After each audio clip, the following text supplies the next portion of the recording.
자, 이번 편은 한번 종합을 해보죠. 렌즈파인더 카메라 장단점. 아까 전편하고 후편의 장점하고 단점을 제가 직접적으로 다 말씀을 드렸습니다, 여러분. 뭐 단점으로는 뭐 시차가 있다, 뭐 렌즈 교환이 좀 용이하지가 않다. 또 뭐가 있었죠? 피사기 심도나 필터 쓰기에 좀 그렇다. 장점에서는 렌즈의 대칭 렌즈로 렌즈 퀄리티를 높일 수가 있다. 또 뭐 작고 가볍다, 블랙아웃이 없다, 뭐 이런 기타 등등 이런 얘기들을 좀 해드렸고요. 이번 편에서는 무슨 얘기를 하고 싶냐면, 아까 이제 브라이트 프레임 때문에 시차가 있다고 그랬잖아요. 그 다음에 라이카 같은 경우는 아무래도 파인더 상에 두 가지 정도의 렌즈를 표시하게 돼 있는데, 그런 거를 한 장 한 장, 그러니까 50mm면 50mm, 35mm면 35mm 꽂을 때마다 그것만 두 개씩 꽂는 게 아니라 착착착 바뀌게 해서 만든 카메라들이 최근에 얼마 전까지 나왔었던 카메라들이 있어요. 대표적인 게 이제 콘탁스의 G1, G2 또는 중형으로 가면 마미야 7 같은 경우. G1이나 G2 카메라는 시차 보정도 어느 정도 해주죠. 거리를 가깝게 가면 그 브라이트 프레임 자체가 조금 이렇게 그 시차 보정까지 해줘요. 물론 100%는 아니지만 그런 이제 기술적인 발전들로 쭉 가요. 자, 그렇다면 이런 불편하고 렌즈도 뭐 마이크로 렌즈도 못 써, 초광각 렌즈도 못 써, 초광원 렌즈도 못 써, 이렇게 아까 제가 말씀을 드렸잖아요. 그렇게인데도 이러이러한 장점 때문에 아직까지도 선호하고 그거에 매력을 갖고 굉장히 많이들 쓰고 있는 카메라다. 또 하나, 라이카라든가 특히 렌즈 교환이 되는 카메라들은 대체적으로 포칼 프레임 셔터를 채용하고 있어요. 렌즈 셔터를 채용하는 게 아니란 말이죠. 대신에 이제 렌즈 교환이 안 되는 카메라들, 옛날에 이제 유명했던 것들, 뭐 미놀타의 뭐 7S인가 그런 것들, 또는 캐논의 이제 붙박이 렌즈 박힌 거리 견도식 카메라들, 이건 렌즈 교환이 안 되죠. 그런 것들은 렌즈 셔터를 대체적으로 채용을 하고 있거든요. 그런 이제 특장점들이 있는데, 렌즈 교환이 되는 카메라들, G2라든가 라이카라든가 뭐 요즘 나오는 포이트렌드라든가, 코시나에서 만들죠, 포이트렌드. 포이트렌드 회사라는 굉장히 유명한 회사예요. 역사도 굉장히 오래된 회사인데, 요거는 제가 이제 아마 카메라 브랜드 이야기 시간에 좀 다룰 거예요. 그걸 이제 일본의 코시나사가 이어받아갖고 요즘 다시 포이트렌드 브랜드로 나오죠. 근데 뭐 요즘 나오는 포이트렌드 브랜드가 예전에 그 맛이 나오느냐, 그거는 제가 참 여기서 말하기 조심스러운 부분이고요.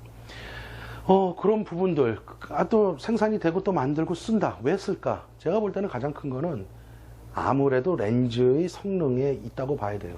렌즈가 1대1로 비교하자면 꼭 그런 건 아니지만 대체적으로 SLR 카메라 렌즈보다 같은 렌즈일 때 성능이 조금은 좋지 않을까. 그 다음에 더 큰 거, 실질적인 실전에서 더 큰 건 뭐냐면, 제가 이제 피부 체감적으로 제가 몸으로 느낀 건데, 이런 부분들이죠.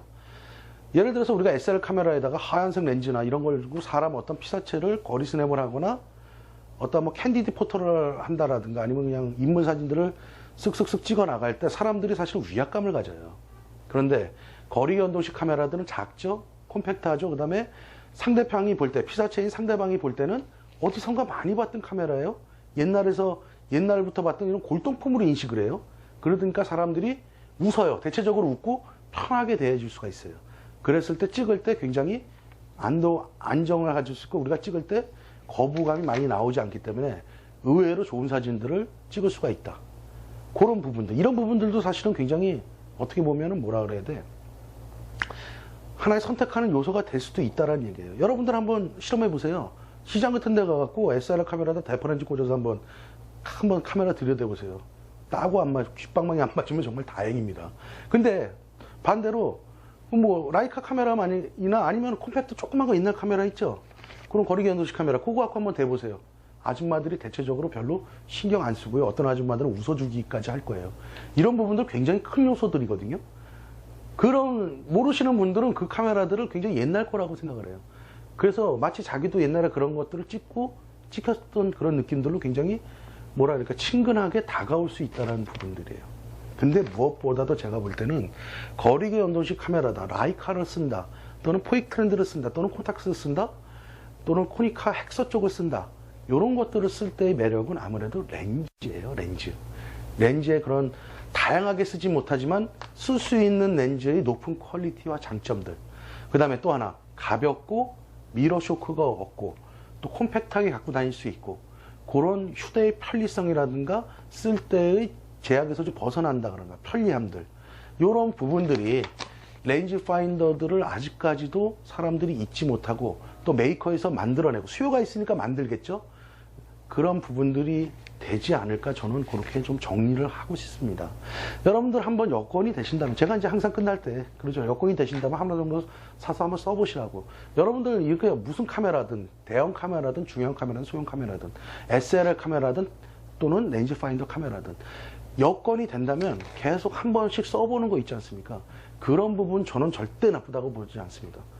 물론 그게 장비병으로 이어진다면 큰 문제가 되겠지만 자기가 그걸 조절할 수 있는 능력이 된다면 이런 부분들을 경험해보는 것, 또 만약에 내가 카메라 안 사고 옆에 사람들 걸 잠깐이나마 좀 빌려서 써보고 만져보고 이런 간접 경험들, 또 이런 것들을 찍었을 때 그런 퀄리티가 어느 정도 차이가 나느냐 이런 부분들, 그래서 나 이런 게 참 좋구나, 그래갖고 내가 어떠한 렌즈로 갈까, 또 하나는 내가 풍경을 찍으냐 다큐멘터리를 찍을 거냐에 대해서 카메라 선택을 어떻게 할 거냐, 이런 경험들이 여러분의 사진 생활에 굉장히 크나큰 도움이 된다는 얘기예요.